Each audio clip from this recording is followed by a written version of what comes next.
Hi hello అందరికీ నమస్కారం. ఇప్పుడు మీరు చూస్తున్నది దగదగ కాంతులతో ప్రకాశిస్తున్నటువంటి కేఎల్ఎం ఫ్యాషన్ మాల్. ఇక్కడ బట్టలు ఎలా ఉంటాయి? ఎంత రేట్‌లో ఉంటాయి? చౌకగా ఉంటాయా? నాణ్యతగా ఉంటాయా? అవన్నీ మాత్రం నన్ను అడగకండి. నాకు తెలియదండి. ఇక ఈ ఏరియాలో ఎక్కువగా తెలుగు వాళ్ళు నివసిస్తూ ఉంటారు. అందుకని ఈ ప్రదేశం గురించి మీతో డిస్కషన్ చేద్దామని వచ్చాను. ఉద్యోగరీత్యా సాఫ్ట్‌వేర్ జాబ్స్ చేస్తున్నవారు మరియు సాఫ్ట్‌వేర్ జాబ్స్ కోసం కోర్సెస్ నేర్చుకుంటున్నవారు ఎక్కువగా ఇక్కడ నివసిస్తూ ఉంటారు. ఇక్కడ పీజీలు కూడా ఎక్కువగా ఉంటాయండి. అందులోనూ తెలుగు వాళ్ళే ఎక్కువగా నివసిస్తూ ఉంటారు. మరియు పీజీలు నడుపుతున్న వారు కూడా ఎక్కువగా 90% ఓనర్లు తెలుగు వాళ్ళు అయి ఉండడం విశేషం. ఇక పీజీల బిజినెస్ అనేది ఇక్కడ చాలా చక్కగా ఉందండి. అందుకే ఎక్కువ మంది తెలుగు వాళ్ళు ఇక్కడొచ్చి ఆంధ్ర వాళ్ళు పీజీల్లో పెట్టుబడులు పెట్టి ఆ బిజినెస్ ద్వారా మంచి ఆదాయాన్ని ఆర్జిస్తూ ఉన్నారు.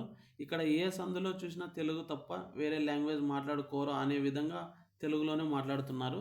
వ్యాపారస్తులు కూడా ఎక్కువగా తెలుగును బాగా అర్థం చేసుకొని మాట్లాడుతూ ఉంటారు. అందుకే ఈ ప్రదేశాన్ని ఎక్కువగా బెంగుళూరులో నివసిస్తున్న వారు మినీ ఆంధ్ర అని కూడా పిలుస్తూ ఉంటారు.